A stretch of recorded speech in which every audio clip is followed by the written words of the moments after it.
Welcome to EconTalk, part of the Library of Economics and Liberty. I'm your host, Russ Roberts of George Mason University and Stanford University's Hoover Institution. Our website is econtalk.org, where you can subscribe, find other episodes, comment on this podcast, and find links and other information related to today's conversation. Our email address is mail@econtalk.org. We'd love to hear from you. Deirdre McCloskey is Distinguished Professor of Economics, History, English, and Communication at the University of Illinois at Chicago, and the author of most recently, The Bourgeois Virtues, Ethics for an Age of Commerce. Deirdre, welcome to EconTalk. Thanks for calling, Russ. I'm pleased to be here. The Bourgeois Virtues, the first volume, which is the volume we're going to talk about today, is a part of a rather ambitious project. Part of that is a defense of capitalism. And when I hear people criticize capitalism, one of the things I often hear them say is that, sure, capitalism delivers the goods, but it deadens the soul. I think you disagree. Why? Yeah. The whole project is, as you say, is a defense of capitalism. But of course, the standard way that we as economists defend capitalism is precisely this claim that, which I think is correct, that it delivers the goods and we get air conditioners and large cars and so forth. But if we're going to really answer the concerns of our friends on both the left and the right, we need to look into whether or not it's true that participation in a market is corrupting. And there's since the Sermon on the Mount and before, there have been claims that that's true, and I don't think it is. I think that on the contrary, participation in a market, as the French said in the 18th century, was a matter of the doux commerce, sweet commerce, and that in fact you can make a case that we're ethically improved by adopting capitalism. And Adam Smith felt that way. Yes. Adam Smith felt that capitalism, and it's an interesting word, right? Yeah. We're really talking here about commerce. I like Wordsworth's condemnation, which I don't agree with, but I like the way he said it. Getting and spending, we lay waste our powers. That's right. And I think there's some truth to that. I think the pursuit of the material can hurt our appreciation of the immaterial. Yeah. But Adam Smith felt that it had many enhancing virtues, the role of commerce in our lives. And so what was his perspective? Well, in order to learn his perspective, people have to read his other book as well, not just The Wealth of Nations, but the Theory of Moral Sentiments. And a lot of economists and economic thinkers are not even aware that he wrote this other book, and it's in the context of his first and other book, a context of ethics, a context of virtues, that he wrote The Wealth of Nations, which is mainly about prudence. But it's not the Wealth of Nations is not a recommendation that we run our lives on prudence alone. That's why it's so important to bear in mind that other book. It's perfectly true that getting and spending can waylay our power, but so can any other obsession. So can an unjust obsession with one's religious opinions, for example, or an unloving obsession with physical courage. All those you know, this only ways of thinking about who we are can lay waste to their powers. So Smith was recommending. And I should mention that both The Wealth of Nations and The Theory of Moral Sentiments are available online at no cost in wonderfully searchable editions at the Library of Economics and Liberty, which we are part of, and we'll have links up to those texts as part of this podcast. But I like your point that obsession is dangerous. Monetary or materials obsession is a very common obsession, but there are others. And I think one of Smith's themes, if I'm correct, you can let me know if I'm wrong, is the importance of more than one virtue. The one you mentioned in The Wealth of Nations is prudence, which we think of as, I think, one way to think about it is rational economic man, always striving to maximize utility and get the best deal and weigh costs. Max U, I call him. What do you call it? I call him Max U. Yeah. His first name is Max, his second name is U. Yeah, Max U, where the U stands for utility in formal economic theory. But that is the road to a very, I think, dissatisfying life, would be Smith's point, and I think most people's points. Most people don't live a Max U life. Most people aren't Max U, don't want to be Max U, and certainly don't behave only that way. Yeah.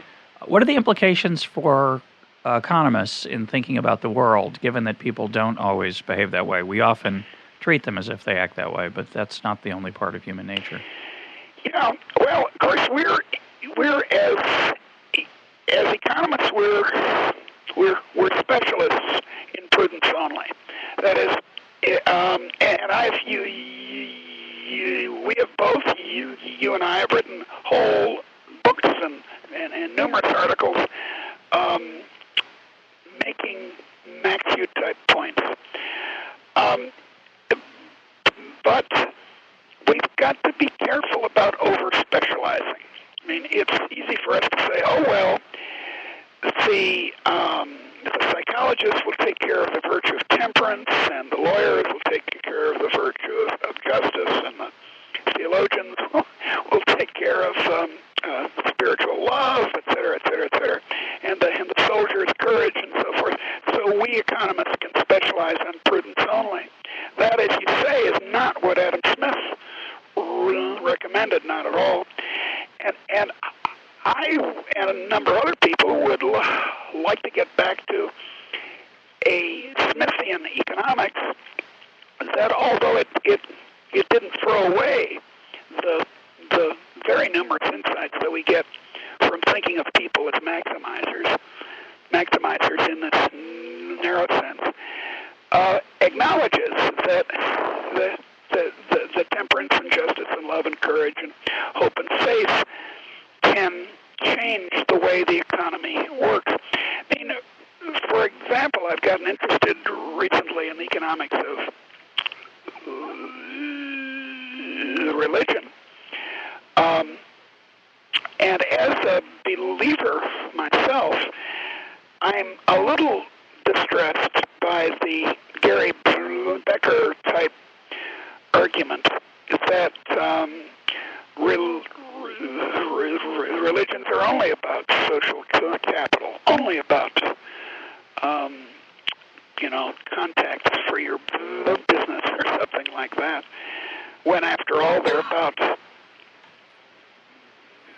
belief in Christ or the Talmud or something like that. Well, we had an earlier podcast with Larry Iannacone on the economics of religion, and it is Larry's work, which is very creative and I think insightful, looks at what the prudence only approach, the Max U approach, tells us about the human pursuit of the divine. And I think Larry would be the first to admit that it leaves a lot out, but it has many insights that one does not get without it. Absolutely. So it is in some sense an issue of balance. Yes. And I should mention, this came up in a recent podcast with Stephen Margolin. We talked about Dennis Robertson.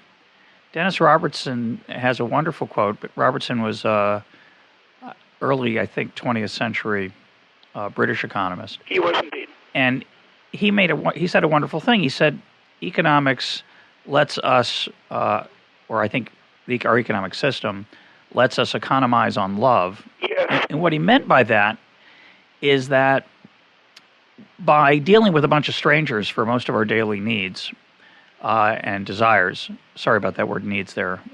You taught me not to use the word need. And Never. I don't use it in the class. If I'm in the classroom, it never comes out. But occasionally when I'm talking to normal human beings, which I feel like I'm doing in these podcasts, I use it as a intensifier of the word desire. But I apologize for that. Inelastic demand curve, dear. That's what we call it. Vertical demand curves don't exist. But so, pardon that. But as we turn to strangers for the things we want and like, food, clothing, and shelter, that allows us, is what I think Robertson was saying, to save our love, not for the people we trade with, but for our loved ones, which is a good idea because we can't love all the people that are out in the world. Sure. We can only say that we do. So I think this theme that love belongs in economics and courage and these other virtues has been there, going back to Adam Smith, and you and I, of course, write about it all the time. Yeah. It just doesn't make it into the textbooks. Yeah. So the one argument would be, well, so what? So what if we specialize in teaching our students about the virtues of maximizing and what the implications of that are? Surely we leave out a lot of stuff. Is there anything more to say? Well, I think Steve Margolin, in his recent book, made exactly the correct argument that there's a danger in this talk of corrupting community. That is, if we keep saying to each other, greed is good, don't worry, there's no need, we're economizing on love, we can let's take love off the table so far as our economic lives are concerned. That has the danger that if you talk that way, you'll start acting that way. And that is, as Steve says, and as Giannacone also says, he's a believer like me, it can be corrupting of our spiritual lives, of our lives of love. What I think's wrong in Steve's book is that he thinks, as a lot of people do. Well, he's, as it were, persuaded by the notion that markets are these anonymous, arm's length transactions. Green eye shade. Exactly. Calculate. You got your calculator out, trying to get the best possible deal. Never leave a dollar on the table. Green eye shade person, and he's way far away. He's off in China or somewhere, and we don't need to be concerned about him. But in fact, I think the actual life of markets is much more, as sociologists say, embedded than our official models, especially our Samuelsonian models, our models as Max Q allow. I think that's been one of the problems in the last half century, is the way that Max Q as a mathematical technique, which Paul Samuelson introduced, has kind of taken over the field like some invasion of the body snatchers. And people have forgotten that people live in communities, and that they like communities, and that so they make the office a community. Sometimes it's a bad community, sometimes it's a good community. But, people like little families, and they're always making economic transactions symbolically or more substantively into exchanges of love. It's only been a 60-year bad run. There's always a chance that we'll overturn it, which I think would be a good thing. Yeah. Actually, I want to read a quote from the book, which I love. From Steve's book or mine? No, from your book, Yeah. Which I think is an antidote to this view that material well-being somehow destroys community, which I think is a silly argument. But you say it. Yeah. You say it very well. It's on page 24. It reads like this. Quote, I claim that actually existing capitalism, not the collectivism of the left or of the right, has reached beyond mere consumption, producing the best art and the best people. Right. People have purposes. A capitalist economy gives them scope to try them out. Go to an American Kennel Club show or an antique show or a square dancing convention or to a gathering of the many millions of American bird watchers, and you'll find people of no social pretensions passionately engaged. Right. Yes, some people watch more than 4 hours of TV a day. Yes, some people engage in corrupting purchases, but they are no worse than their ancestors and on average better. So I'd like to, you make some claims along those lines in the book about the better. Steve and others, I think, tend to romance and have a lot of nostalgia for the past. Yes. Give us a historical perspective on those quaint communities of the past versus those allegedly inferior ones of today. Well, I have been at one time or another an agricultural historian of England, and if you look into the actual societies, to the extent we can, of the 13th and 14th century, you find, for example, that the rate of violent crime in these wonderful, supposedly socialist villages, these closed corporate communities that people like James Scott are so entranced with, is much higher than in any slum community in the United States now. People killed each other and blipped each other on the head with alarming frequency in those times, and I think the sweet commerce development of the last couple of centuries has been precisely to make us rich enough that we don't feel we have to steal, satisfied enough with our conditions that we aren't always breaking out in violence towards each other. I mean, what the Marxists say is that, on the contrary, things have gotten worse over the last couple of centuries in those connections, and I just don't think that's right. I think Marx and Engels themselves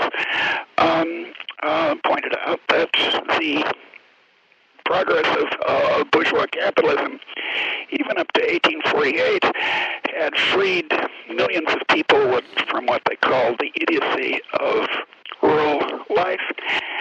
And the subsequent developments have created these gigantic opportunities for all of us to go to the American Kennel Club show or read Shakespeare or have discussions about socialism versus capitalism that our ancestors,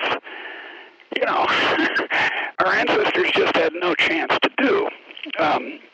I suppose you and I are both descended from peasants, as most of the people who hear this are. No doubt. And, they're no descendants of the crowned heads of Europe in large numbers. Most people didn't have these opportunities. Our friend Tyler Cohen is very sound on this point. He argues that often, in actual fact, capitalist societies like Athens in the 5th and 4th century, or Florence in the 14th and 15th centuries and 16th centuries, were amazingly creative places. So, I guess I think the news is on the whole good. It's not perfect. But aren't we in the old days, we were out in the fields with our brethren and sistren, sharing honest labor. Oh, you bet. Eating the food we grew ourselves, connected to the earth, and now we go through Walmart exploiting Chinese people, and all we care about is getting a good price. Isn't life thin and grim? There's a very interesting history of history to be written about how that idea about the Middle Ages arose. Middle Ages, people didn't think that that's what the Middle Ages was like. They, in fact, engaged in commerce about everything. Husbands were available for sale. Marketplaces were available for sale. Eternal salvation was available for sale. But there was no prostitution, was there? No, of course not. Good. Okay, that was a joke. There was trade and commerce of a very thoroughgoing sort in the Middle Ages, and the amount of self-sufficiency, which is itself not such a grand thing, is tremendously exaggerated. But in the 19th century, in a history influenced by German romanticism, there developed this idea that most educated people have, that somehow there's a world we have lost that was wonderful. But the actual historians who know the world we have lost say, well, there's a world we have lost, but don't be so nostalgic, as you say, about it. It had a lot of very nasty features. And the main nasty feature it had is that people were not, even though there was commerce, they were not encouraged to be commercial and inventive. And they were, although they were not entirely bound by tradition and the opinion of the old women up the street, were much more important than they are in a modern society. Well, it's kind of ironic. I never thought about it, but when I think of this sort of quintessential artistic indictment of capitalism for a popular audience, I think of Modern Times. Yeah. Charlie Chaplin, which sees man in a capitalist system as a cog in a machine, yep, tightening the same bolt over and over and over again on an assembly line. Yeah. Of course, most of human history, capitalist or pre-capitalist, was quite a bit like that. Of course it was. Harvesting the grain was a lot like tightening a bolt on a machine. You're out there with a scythe, swinging it all day long, and human beings in the modern world, in post-industrial America, are much less machine-like. And we have machines that do those things now, that do the harvest and tighten the bolts and do the welds. And it seems like a better world. I don't think anybody, does anybody really, even the people who are nostalgic about it, don't want to go work on those on those farms, I don't think. No, they certainly don't. I have worked as an agricultural laborer, and I've worked as a highway construction person as well, and I know the pleasures of exercising one's body, but I also know that it's toil and unsatisfying toil in the end. I mean, Charlie himself is an excellent example of. Charles Chaplin is an excellent example of the opportunities that capitalism provided. Here's this Englishman who ends up as a star in Hollywood, which allows him to make the film Modern Times, which is saying that capitalism makes everyone into a wage slave, and it's sort of absurd. Yeah. There's a somewhat cruel remark that the other Marx, Groucho Marx, made to a friend of his when the friend came, who was unemployed in the 1930s, and came to Groucho, and this friend was a Marxist himself, and Groucho was aware of that, and his friend asked Groucho for a job, and Groucho said with a laugh, "No, I'm not going to give you a job. I don't want to make you a wage slave." And ordinary life in olden times was very unpleasant. There, much worse than harvesting was threshing, which involved, somewhat surprisingly, hundreds and hundreds of hours of work. And what threshing was is you had a stick attached to another stick, and you flailed away at the grain to, after it had dried out, to shake off the corn, the stuff you could eat. And this was a major task in the wintertime, and it was just horrible. And there's an awful lot of that in traditional life. But bear in mind that it's not just that we've escaped from that kind of physical routine that's the good thing here. But the claim that I'm making in the book is that having responsibility for yourself, being allowed to go from job to job, having responsibility for your own consumption choices and so on, improves you ethically. So it's not just that we don't have to thresh all winter, but that we're well, in a way, we're sort of self-respecting capitalists. All of us own some human capital. Right. Yeah, we're our most important product that we sell is ourselves.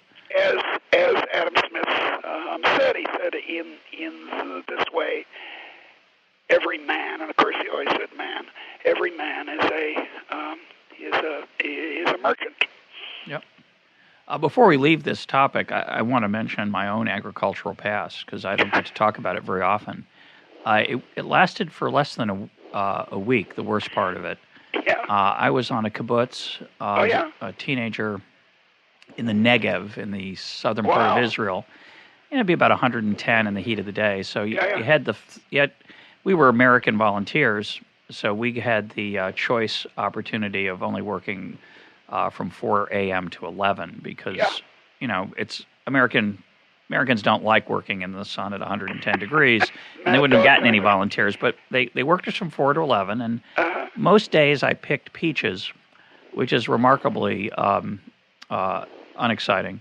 But much less exciting was the other job I had, which was there was a pipe that ran along the ground for hundreds and hundreds and hundreds of yards, and out of that pipe dripped water to irrigate the field.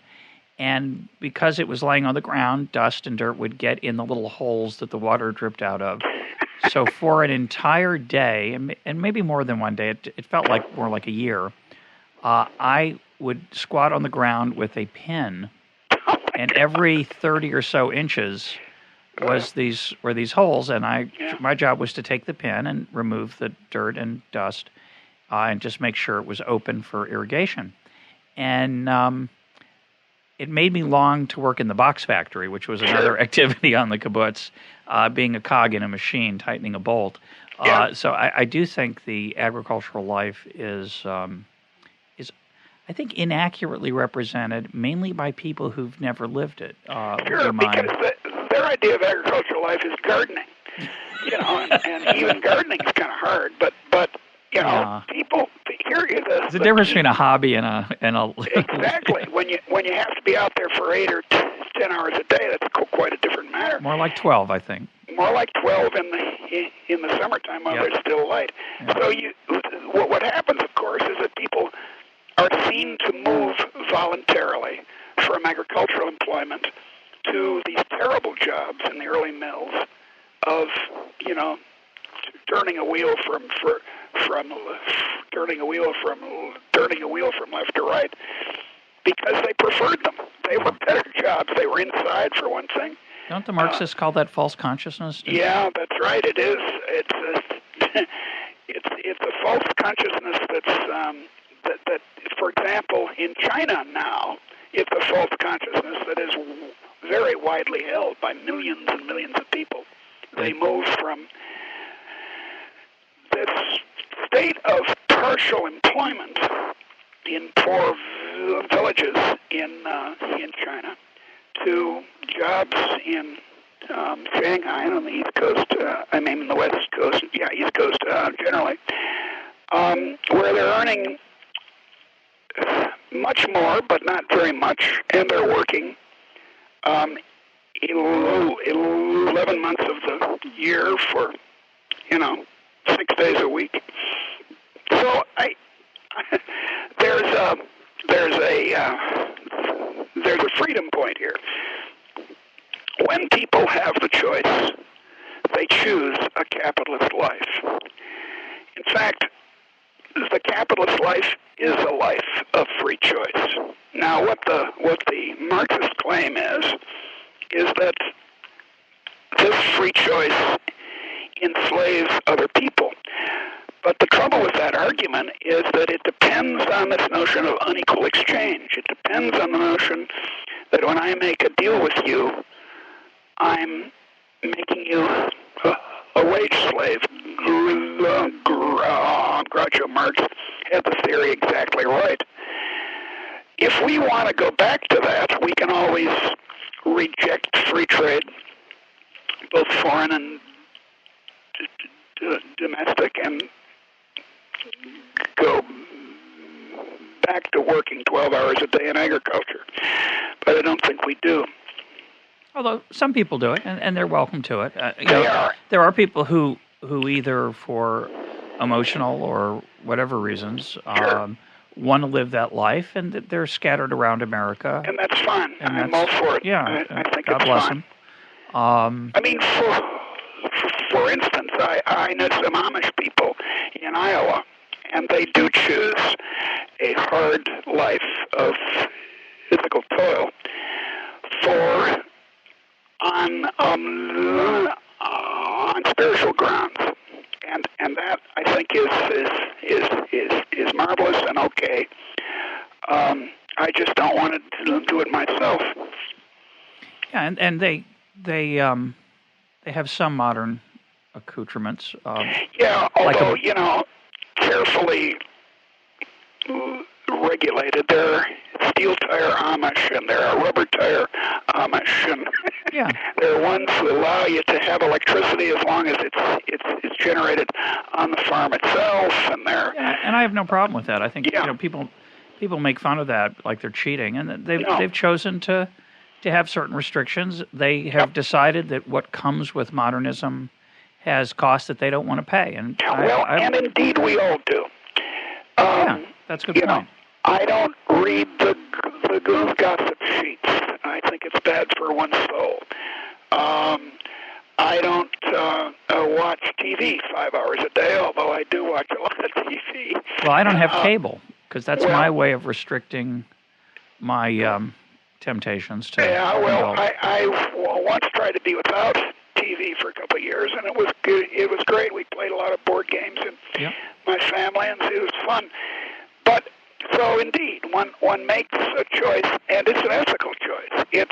Because there's a very widespread mistake, which I think a lot of economists make, to think of ethics only as being about how you treat other people.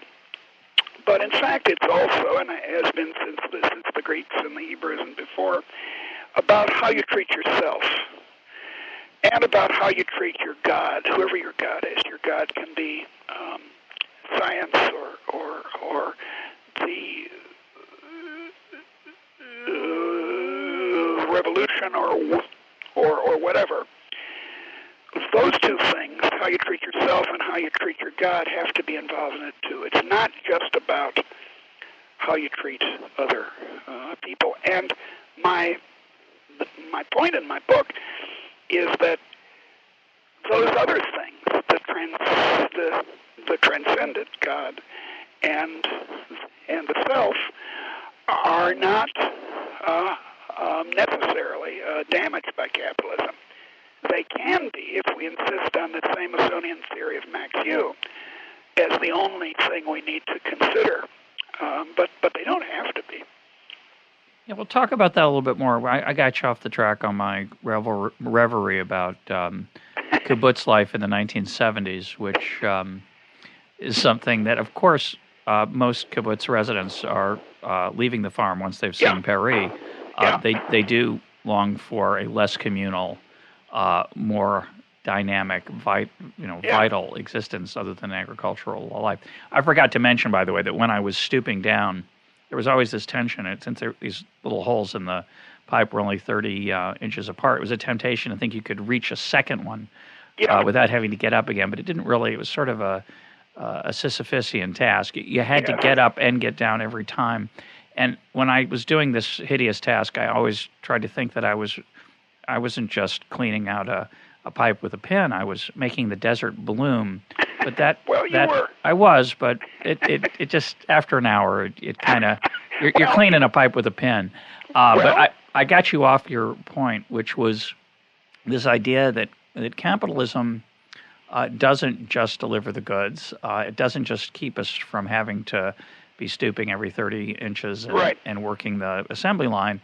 It also makes us more ethical. So why?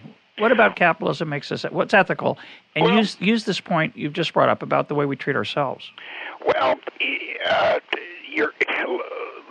there are a number of sort of converging causes of this improvement. One thing is longer life expectancy, which comes along with modern prosperity. That counts.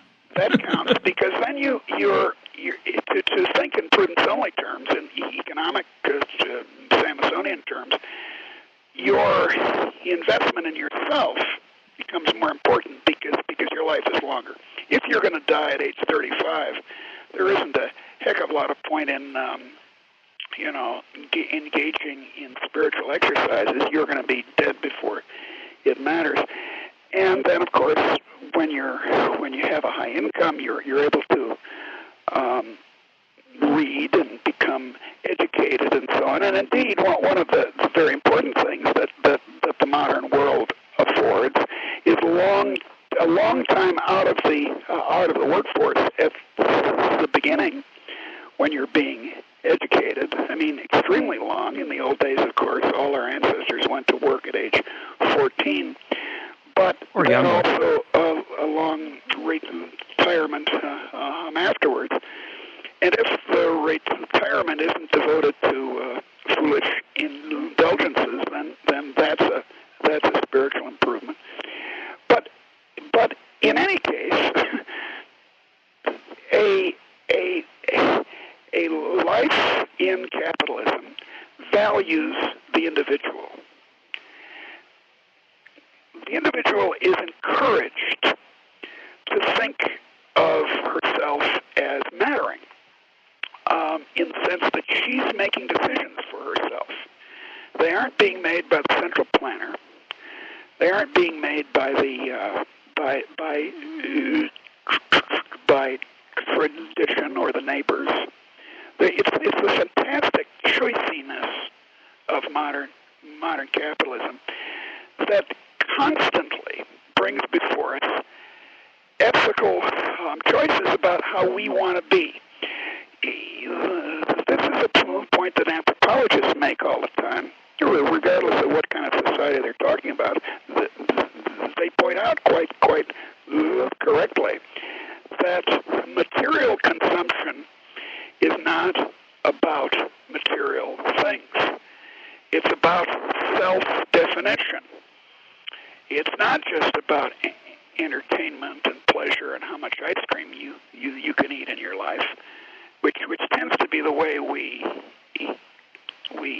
economists think about these things. But it's about meaning, right? And in a world with think of all the jobs that a modern young person can think of having. Think of all the various kinds of people you can make yourselves into. I have a friend, an anthropologist friend who grew up in Canada, and he agreed with me that in the 1950s, as a teenager, there are only two possibilities. You could be a normal teenager, or you could be a rocker. A rebel. That's right. Those are the only two. You could either be an ordinary person, or you could be James Dean. Yep. And that was it. Those were the two opportunities. Whereas now we speak to our kids and our grandkids about what's going on in high schools, and there are 30 possibilities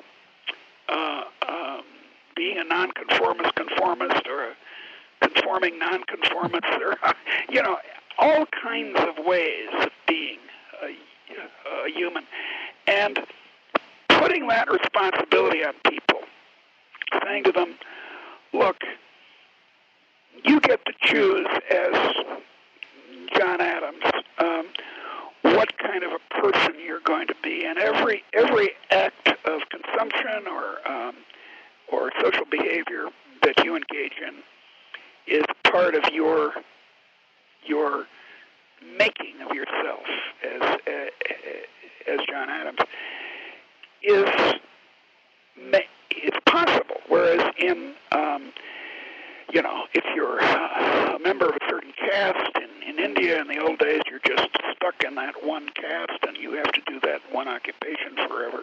And so it was in our societies in Europe or in Africa in the old days. What does that have to do with capitalism, though? Some would say that's merely a cultural change. America's a more open society. And yeah. Do you think that's a result of our wealth? Well, it's not just our wealth. It's the way capitalism works. I mean, capitalism is, as you and I certainly agree, is a matter of making deals.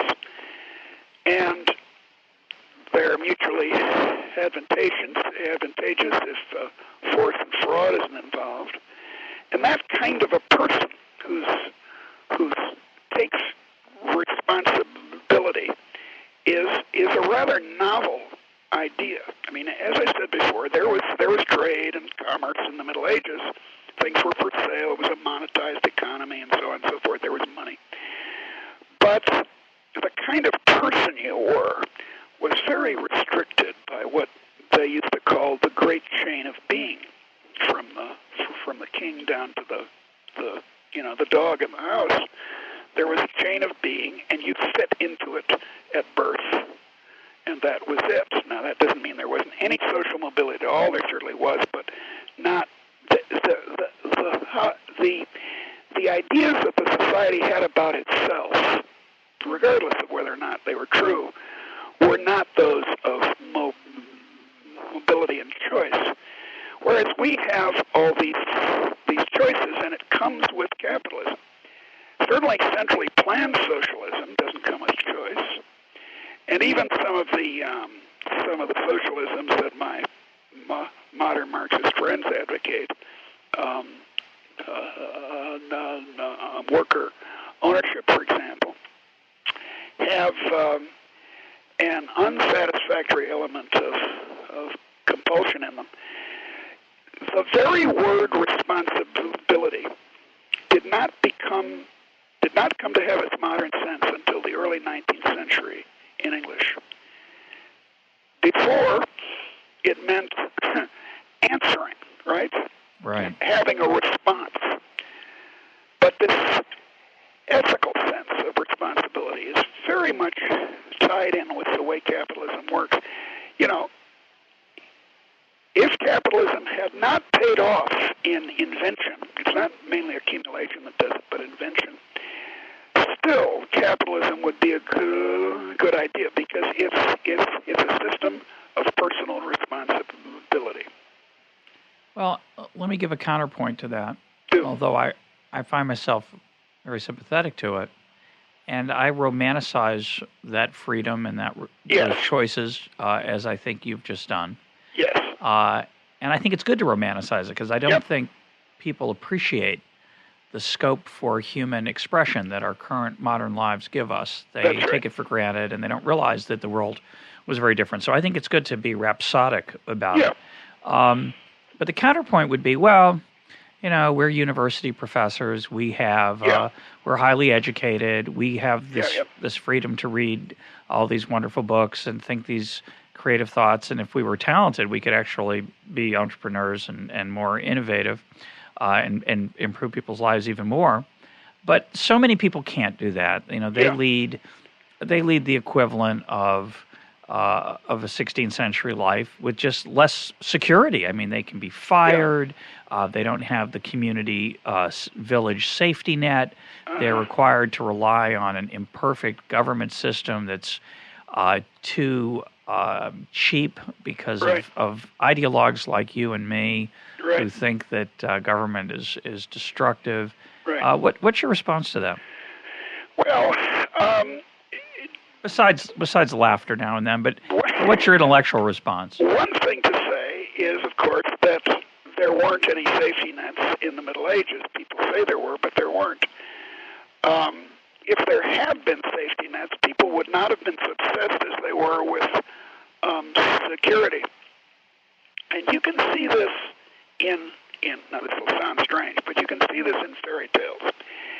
If you go back to the Grimm's tales and read them as what they are, historical documents, frozen pieces of 14th century or 16th century economic history, there's no there is no theme in the Grimm's fairy tales of being helped by your community. So it's in fact modern welfare states who do more in the way of helping the community as a whole than actually happened in the past. But okay, that historical point aside, what I would claim is that these so-called safety nets, even when they work very well, as in places like Sweden or Holland, are a small part of government expenditure. That mainly what the safety net turns out to be is a way of employing university graduates for jobs in the government. So I have this kind of cynical libertarian view of all this. And there is the great danger, which I think is true, of people saying, I gave at the office. I don't need to exercise real concern for my neighbor, because after all, she can go down to the local government office and be saved. You know, look at Katrina. People, the government forces worked extremely poorly in helping people in Katrina, and the private forces, Walmart, individual church groups, sheer individuals worked much better. So I accept that there's a romantic quality to the celebration of capitalism as there is of the celebration of socialism.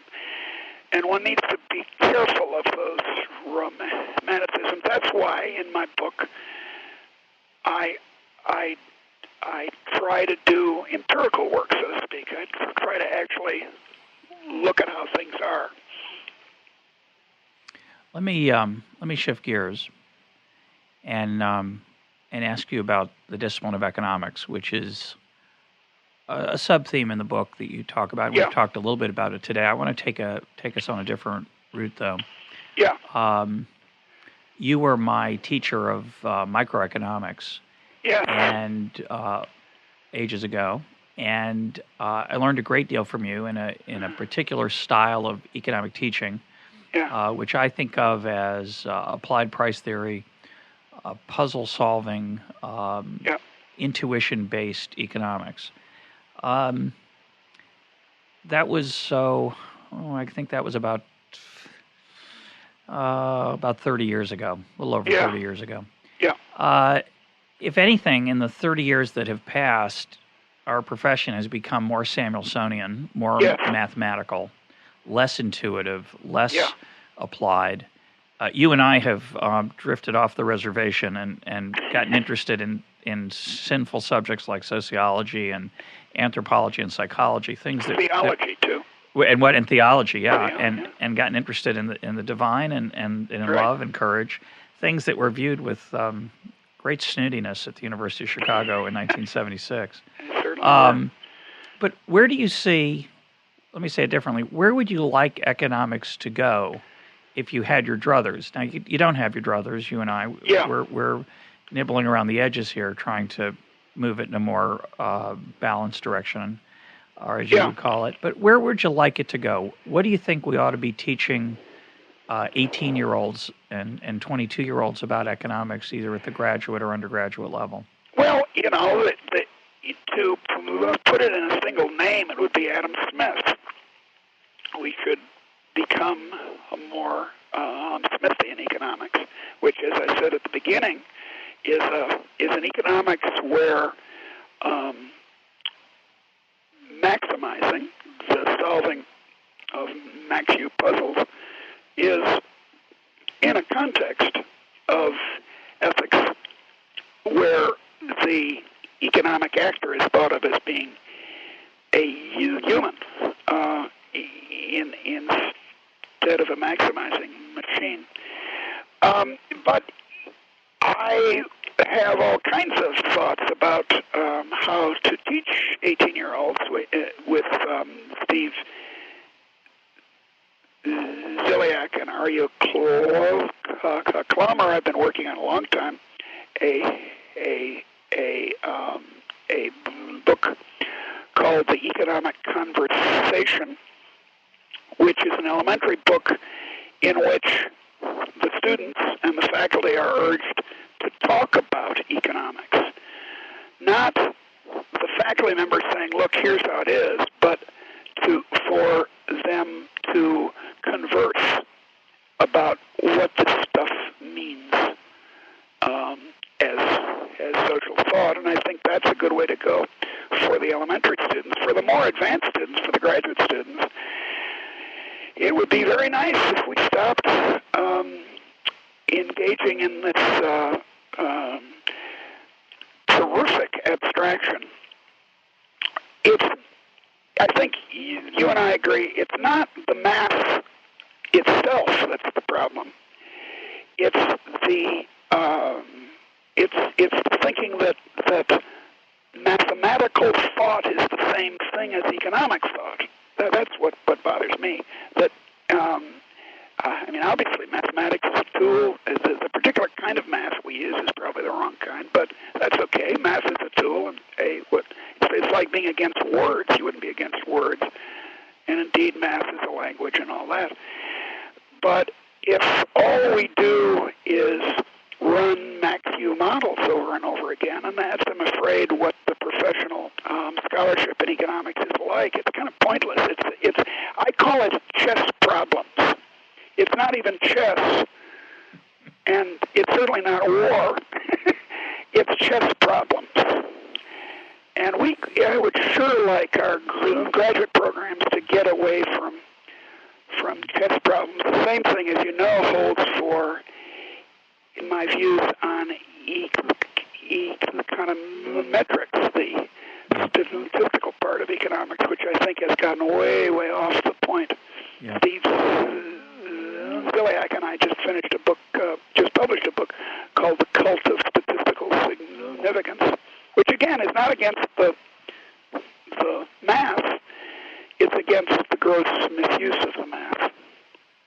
I look forward to that book, and we had a podcast with Robert Frank, who is also pushing this idea of economic conversation. Not exactly like that, but I think that is really the same idea, that we learn by talking. Yep. And I think I like to think that these podcasts are a version of that our listeners get to hear two people talking. I think they are. I think you're doing the Lord's work, dear. Well, I hope so. I like to think I am, even outside the podcast. But it's interesting because my personal intellectual revolt against Max U is pushed me in a Hayekian direction. As listeners to this podcast are well aware, I'm very interested in emergent phenomenon. And what I've struggled with is that the insights of Hayek about how markets work, and the insights from your price theory class of 30 years ago, which are fundamentally non-mathematical. They're represented in graphs and still, but which have a mathematical flavor to them. But but the style of the thinking that underlies those graphs is not. There's no easy answer. The answer is never 17. The answer is, well, if this is true, then this will hold. And it's a subtler form of reasoning that we try to convey to our students. What I struggle with, and we're almost out of time, and we'll close on this, is that either of those pedagogical strategies, either the use of emergent market-based thinking or the conversational exploration of concepts, they're very hard to write exams for. Yeah. And I think what's holding back true economic education in the university setting is our compulsion to grade. Yeah. And I completely agree. In the absence of that compulsion, you and I can educate, as we're trying to do in this podcast. We can hold seminars with grad students listening in. We can listen to grad students hold forth and critique them, and they learn from that. Sure. But when you have to give a grade, and it's time-consuming to give a grade, we fall back on these Max U problems where the answer is 17, so I can have it graded by the computer. Yeah, I agree with that, and I think it's a problem. One of the structural problems in American education is that instead of having a final exam at the end of your career, as they do in England, and then how you graduate depends on that, each course has its final exam. So each instructor, instead of being a coach, is an examiner. But I think you raise a crucial point here, that language is how an economy operates. This is how I've come to think in the last couple of years. And it's how a science operates. I mean, an emergent market is a talk shop. It's people talking to each other about deals that makes things happen. And the conversation of learning is the same way. And as the Austrians say, I think they're quite right, these conversations are creative. And that's why they can't be formulated as exam questions. Because if they're really creative, if you were so smart, why aren't you rich? If there was a formula for knowing what the emergent market was going to bring, or knowing what the conversation of economics was going to bring, or knowing what the conversation in the classroom was going to bring, if all these things were formulas, then there wouldn't be any point in having the conversation. Yeah, you could just read it. It's like reading the set of proofs, or a set of proofs. It's information in the very restricted sense of information. And I think that's where economics needs to go, analytically speaking. As Adam Smith did, talk about the role of language in the economy. Yeah, and it very well may be that the best economic education tragically takes place outside the classroom. I'm afraid so. And we see an explosion of books that try to reach a broader market. That's partly the result of our wealth that we're talking about. Yeah. And maybe that's the best we can hope for. Yeah. But I hope not. I don't want to close on that depressing note. I do have hope for universities. Well, the best advice I ever got was from my high school driving instructor. He said, aim high in steering, which is very sound advice. So let's aim high and hope we can persuade our colleagues to have a real conversation about economics. My guest today has been Deirdre McCloskey of the University of Illinois at Chicago, author of The Bourgeois Virtues. Deirdre, thanks for being part of EconTalk. Thank you. I enjoyed it.